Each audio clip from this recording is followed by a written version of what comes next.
bom dia. Seja muito bem-vindo à Comissão Executiva. A China entrou ontem no ano do Dragão Negro, ou Dragão de Água, o que só acontece de 6 em 6 décadas. E os chineses não querem perder a oportunidade porque, segundo a mitologia local, o ano do Dragão marca o começo de um novo período de prosperidade.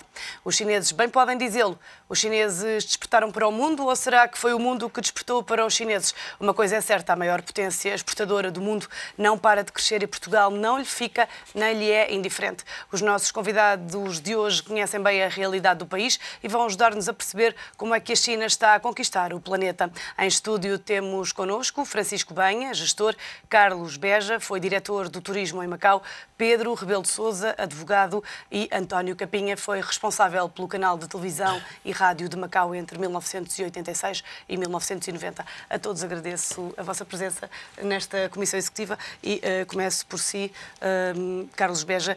A China está a comprar a Europa? Bom dia aos convidados também. A China está numa estratégia de envolvimento da Europa, mas mais do que isso, está de facto a assumir posições importantes no mundo.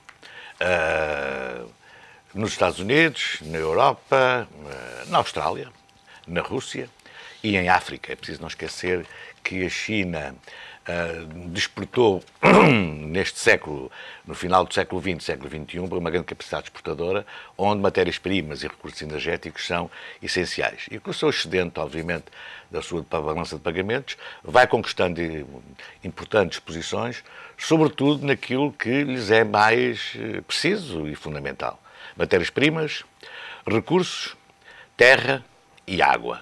Essas são as questões hoje que se colocam à China para manter o crescimento e para manter ocupada uma mão de obra que necessita para manter uma determinada paz social e níveis de crescimento que todos estamos a ver e a observar, sobretudo neste ano, no ano do dragão, que é de facto, na simbologia chinesa, o início de um grande ciclo de prosperidade.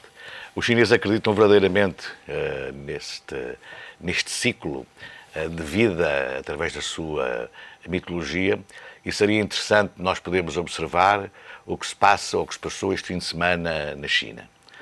Talvez a maior migração do mundo nós podemos observar nestes dias do Ano Novo Chinês, onde centenas de milhões de chineses migram para as suas terras natais para festejar o Ano do Dragão com a sua família. É talvez o maior movimento conhecido no mundo migratório num tão curto espaço de tempo. António Capinha, mas mesmo para quem não acredita, está à vista, não é? É um facto que está à vista, a expansão da China pelo mundo. A China pode dizer-se que é a nova banqueira mundial, na sua opinião? Bom, é uma realidade que a China é o país do mundo onde existem maior número de reservas de moeda e de ouro e, portanto, tem um excedente de dinheiro que lhe dá, de facto, para encarar uma expansão. Agora, eu gostaria de salientar que, apesar da China, como também sendo o maior país exportador do mundo neste momento, a China naturalmente que se quererá expandir e isso é natural. Agora, no interior da China existem problemas, portanto, existem problemas também enfim, que têm a ver com o crescimento. Nós não nos podemos esquecer, por exemplo, que a China, até aos anos 2030, vão aparecer cerca de 500 milhões de chineses. E, portanto, há toda uma população interna que carece justamente de um crescimento e que carece justamente de uma expansão por parte da China para determinados mercados, para que a China possa responder aos desafios de futuro. Eu creio que a China, estou de acordo com o Dr. Carlos Beja, creio que a China estará interessada não apenas na Europa. Enfim, a Europa será uma espécie de um corredor de passagem para outros continentes onde a China tem provavelmente mais interesse em fazer sinergias, nomeadamente em África, nomeadamente a própria América do Sul. E Portugal é um país especialmente vocacionado para isso. Nós já fomos um império colonial, enfim, nós temos os descobrimentos, temos a língua, temos um relacionamento muito especial com determinados povos que falam língua portuguesa e, portanto, os chineses sabem disso e, portanto, seguramente que vão usar esse instrumento para chegarem um pouco mais longe e para fazerem investimentos no exterior. Pedro Rebelo de Sousa, a China pode vir a ditar as regras e a influenciar decisivamente as finanças do globo? Bom, isso é uma bola de cristal, não é? A gente não tem aqui a bola de cristal para chegar a essa conclusão. O que podemos dizer é o seguinte: nós estamos num contexto, aliás, recomendo a quem não tenha lido o Economist esta semana, bem muito a propósito, fala dos chamados capitalismos de Estado, que, portanto, não é novo que as expansões do Império Britânico, todos esses começaram com o capitalismo de Estado. Foram as chamadas as companhias das Índias, da East India, que tiveram na base, na gênese, depois do desenvolvimento de um projeto depois que se consolidou no setor privado. Ora, a China não é muito diferente disso. Porque há capitalismos de Estado.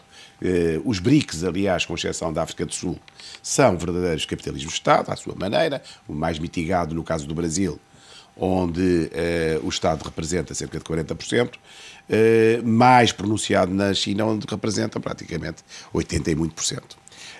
E porquê é que isto quer dizer? Quer dizer que, primeiro, há diferenças entre os capitalismos de Estado desses países. Como é que o Estado está a desenvolver a sua atividade, chamamos de económica, nessa expansão. E no caso chinês é diferente do russo do brasileiro e tal. E depois tem a ver, declina naturalmente para a sua pergunta, que é, será que a China vai ter... Bem, hoje em dia os mercados financeiros olham para a China com muito interesse, a China tem peso, até por razões que já foram ali antecipadas, que é o ter recursos e, portanto, passar a ser um player. Se vir os IPOs, maiores IPOs do mundo nos últimos 5, 6 anos, um terço, ou pelo menos um quarto, é de empresas chinesas, o que é significativo. E também significa que, se for à lista dos maiores 15 a 20 bancos, eu lembro quando estava na banca, isto portanto há 20 anos, eu diria que 5 eram americanos, 3 eram ingleses, 2 franceses, 1 alemão, esse mantém-se, que é o Deutsche Bank, 2 ou 3 suíços, e depois, enfim, e japoneses, e 3 japoneses. Hoje, se pegarmos nos 15 maiores bancos, temos 3 chineses, temos 2 americanos, temos 1 inglês, às vezes 2, se considerarmos o HSBC, o Hong Kong Shanghai Bank, sediado em Londres, temos 1 suíço, temos 1 alemão, temos 1 espanhol, por enquanto, que é o Santander, e temos 3 brasileiros e 1 japonês. Portanto, o mundo mudou nesse aspecto. Agora, não podemos esquecer, primeiro, que o que é que está na gênese de toda esta lógica de capitalismo de Estado, que, no caso chinês, obedece a uma certa verticalização, em vez de, noutros casos, ser uma horizontalização, ou seja, portanto, no caso, o capitalismo, no fundo, tem como seu acionista o Estado, tem uma lógica de ser vertical, portanto, tudo obedece a um determinado tipo de controle por parte do poder político. E há uma interpenetração do poder político, o poder financeiro, não é? Não há uma pseudo-independência que noutros países é mais evidente, não é verdade? Até na própria Rússia. E isso acaba por ter um significado. O significado que me parece que é, vamos ver como é que isto tudo evolui. Quer dizer, como é que o desenvolvimento desse universo empresarial chinês, que está numa expansão, na África, em busca das matérias-primas, sobretudo, e de mercado para as suas empresas. Na Europa, em busca de mercado, sobretudo, de mercado. E de conquista de posições que possa permitir, que possa vender os seus produtos e aumentar o seu comércio, digamos, com a Europa.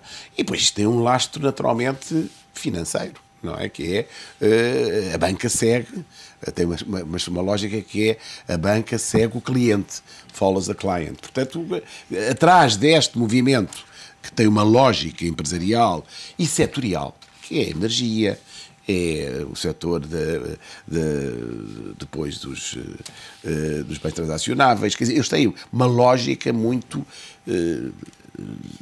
traduzida numa sequência estratégica à qual naturalmente estará subjacente a estratégia da banca, não é? Francisco Banha, muitos especialistas dizem que a economia da China tem feito um percurso extraordinário, tornou-se na segunda maior economia mundial em 2010, cresceu uma média contínua de 10,5%, enquanto os Estados Unidos cresceram apenas 1,6%, mas ainda assim os Estados Unidos estão à frente da China. Quando é que a China vai ultrapassar os Estados Unidos e tornar-se na maior economia mundial? Pois, não sei se isso vai acontecer. As estatísticas e alguns economistas mais conceituados têm dito que sim, que é possível que isso venha a acontecer talvez em 2050. No entanto, antes de chegarmos a esse ponto, penso que era muito interessante ter presente alguns dados que já foram aqui referenciados, e nomeadamente salientar portanto, o elevado número de divisas que neste momento a China possui e o facto disso ter acontecido apenas em 10 anos, passar 200 mil milhões de dólares para 3 bilhões de dólares é um número significativo, e depois o impacto que isso está a ter realmente na economia mundial. Quando se discute estas questões, eu recordo sempre uma frase que o próprio, e que há pouco já referiu, que o próprio Napoleão Bonaparte já o tinha referido: quando a China despertar, portanto, o mundo vai tremer.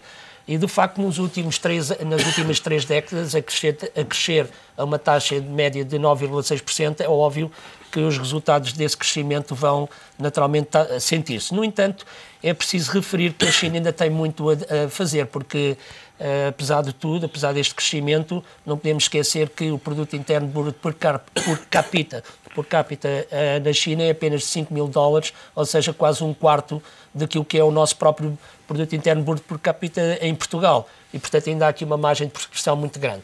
No entanto, há aqui questões interessantes, nomeadamente há pouco também se falava da Europa e as consequências. Neste momento a China tem um excedente comercial com a Europa de qualquer coisa como 160 mil milhões de euros e com os Estados Unidos 180 mil milhões de euros, mas voltando ainda um pouco à questão se a China vai crescer, vai ter essa ascendência que referiu. Há ainda algumas dificuldades, porque pela primeira vez em 2011 o excedente comercial chinês, portanto, é de 2%, foi de 2%, quando em 2008, por exemplo, foi de 10%. Ou seja, começa já a haver também algumas dificuldades de manter este processo.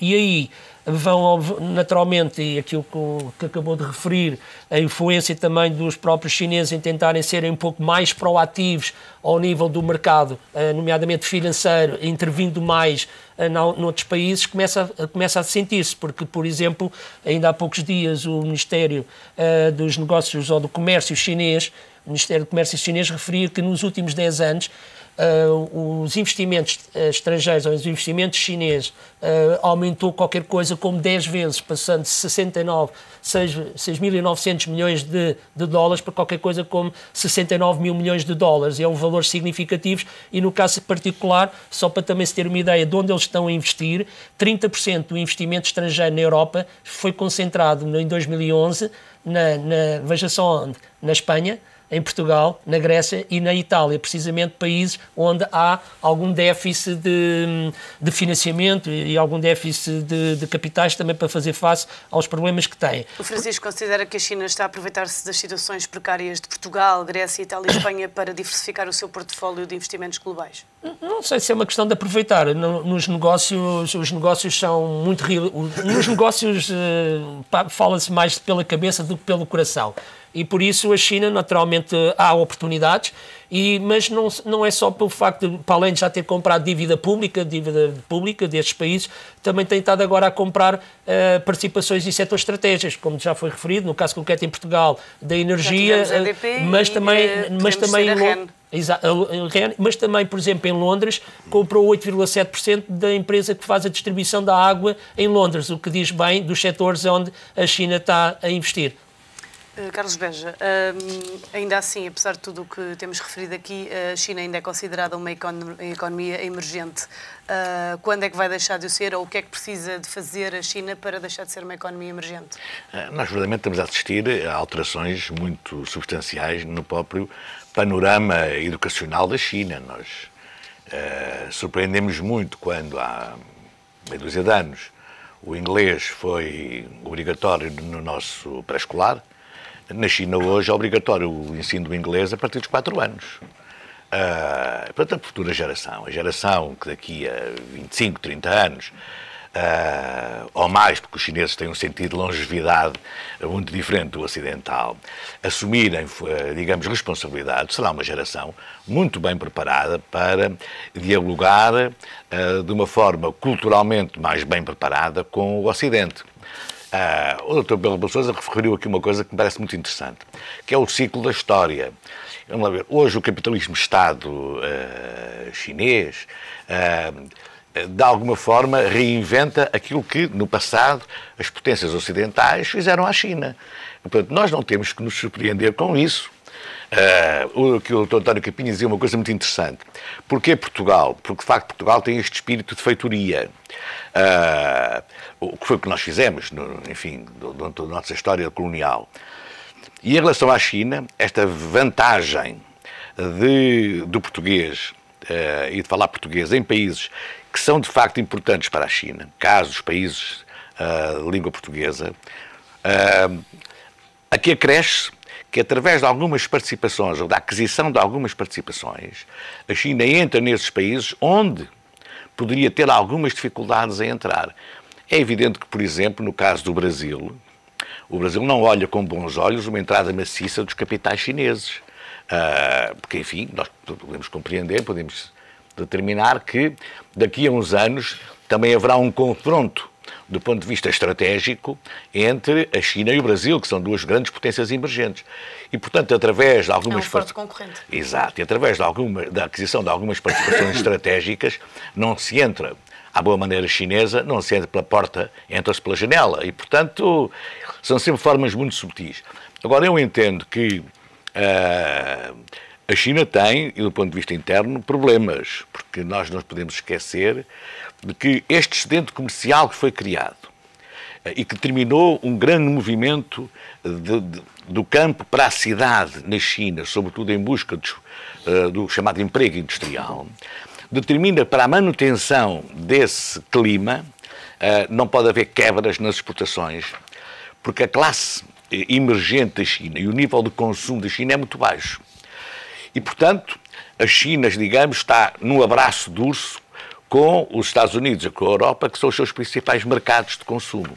E para manter uma determinada paz social, um determinado nível, e para não ter problemas de empurrar para o campo aqueles que vieram do campo para a cidade, e estamos a falar em muitas centenas de milhões de chineses, há que manter um nível alto de comércio internacional, sobretudo com os Estados Unidos e com a Europa. E para isso, a China precisa de tomar posições dentro desses próprios países para que o comércio e o excedente comercial se mantenha, porque essa é a grande vantagem para a China, que é para não ter também os seus problemas internos.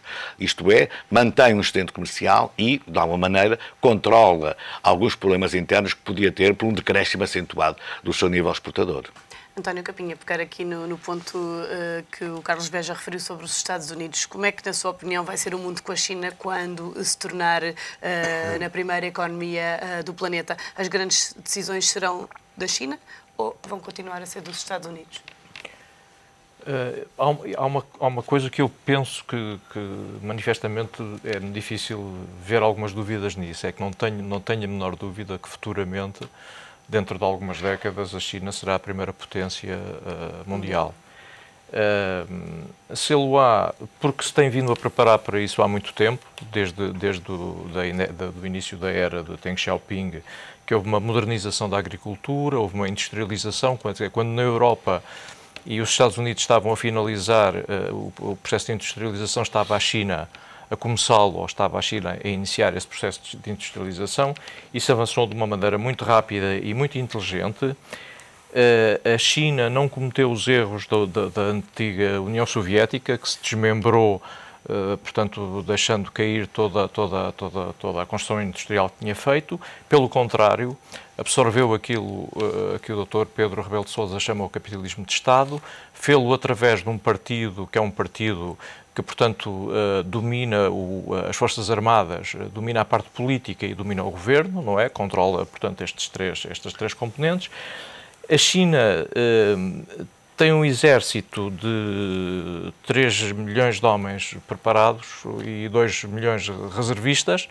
Isso é, enfim, hoje em dia é simbólico, mas é importante. E, portanto, está a preparar um programa espacial que prevê a colocação de uma estação, portanto, interplanetária e prevê a colocação de um homem na Lua e, portanto, eu não tenho a mínima dúvida de que a China um dia será necessariamente enfim, a primeira potência mundial.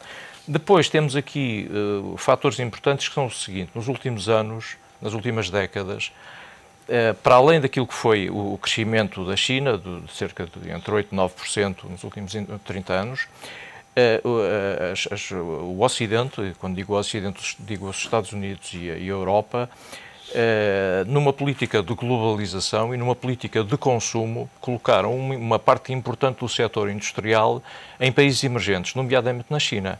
E isso deu algumas vantagens à China, não é? Não quer dizer que isso seja negativo ou positivo, é assim a vida e, portanto, as coisas acontecem dessa maneira, mas o que é certo é que hoje, nós, para termos os produtos mais baratos, muitas das fábricas estão colocadas na China para que nós possamos ter esses produtos mais baratos e possamos ter uma economia de consumo, não é?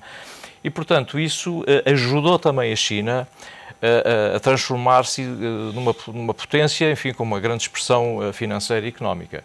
E, portanto, eu não tenho dúvidas que, com a força e com a pujança que a China tem, futuramente, enfim, a China poderá ser a primeira potência mundial. Pedro Rebelo de Sousa, quando a China se tornar na primeira economia do mundo, como é que vai ser a relação com os Estados Unidos, na sua opinião?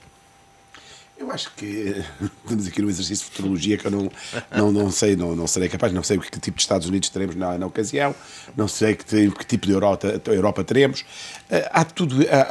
Eu focar-me-ia mais até naquilo que é previsível falarmos, que é no caminho até lá. E até lá há muitos acidentes de percurso. Olha, se a atual crise, por exemplo, se aprofundar, uma das países que mais vai sofrer é a China. Claro. Porque a China está, como quiser, a montante ou a jusante, como quiser, de todo este processo. Portanto, neste momento, e o Brasil por contágio, não é? Porque o crescimento do Brasil hoje em dia é um crescimento muito afeito à custa da compra de determinado tipo de produtos pelos chineses, que se substituíram aos Estados Unidos. Hoje o maior comprador brasileiro é a Europa, a seguir à China. Ora, se começarmos a entrar numa onda em que a própria Europa entra numa situação de crise, e não é tão imprevisível, infelizmente, como a que estamos a assistir, o que é que pode acontecer? Acontece que a China não vai comprar os produtos brasileiros, os brasileiros vão entrar num processo de desaceleração da economia, que já está a existir, atenção, não estamos a falar de qualquer coisa... Porque nós também vamos em ondas de atração por determinados fenómenos. Por exemplo, do crescimento económico dos BRICS e da China em particular. Claro que é um fenómeno muito importante e que nós devemos acompanhar, mas é um fenómeno que vai ter um percurso muito, muito longo. Estamos a falar, não é assim tão longo, porque estamos a falar de 20 anos ou 25 anos, naturalmente os que estão aqui à volta da mesa já provavelmente não assistirão, mas enfim, preocupados que estaremos com os nossos descendentes, naturalmente eles assistirão a esse processo. E portanto, o que eu fazer futurologia do que é que vai acontecer quando a China for uma potência dominante, ou pelo menos a mais importante, e eu diria várias coisas. Primeiro é preciso que realmente a realidade socioeconómica chinesa mude profundamente. É insustentável o capitalismo de Estado, com um misto de sociedade de consumo, gradualmente pujante na própria China, com as assimetrias. Porque o que acontece na China, como sabem, estes senhores são especialistas, eu tenho ido muito à China, mas nunca lá me vivi, estes senhores viveram, é muito simples. Quer dizer, cada vez que é preciso manipular os preços das coisas, bem, eu não sei quantos chineses do interior, não é verdade, e não há lei laboral. Quer dizer, há aqui também uma mudança de paradigma do mundo ocidental. Estamos dispostos a continuar a deixar crescer uma potência à custa de violação dos direitos do homem, que é isso que acontece na China. Uma ditadura. Nós somos andamos a tirar as ditaduras todas no Médio Oriente, não é? São horríveis aqueles ditadores. Os chineses não são bestiais. São ditadores muito inteligentes. ditadores são menos ofensivos e tal. Então, mas há ditaduras de primeira, segunda, terceira. Quer dizer, eu tenho dificuldade, sendo uma pessoa que acredita na democracia, tenho uma dificuldade de gradualizar as ditaduras quando tenho necessidade delas e quando não tenho necessidade delas. Essa foi uma das questões levantadas quando a China comprou aquela percentagem que o Estado tinha na EDP. Bom, mas isso aí, já lá vamos. Se quiser discutir isso, também discutirei com muito prazer. Agora, eu acho é que não podemos ter dois pesos e duas medidas. Ou temos um pragmatismo, que é nós lidamos com os países como lidamos.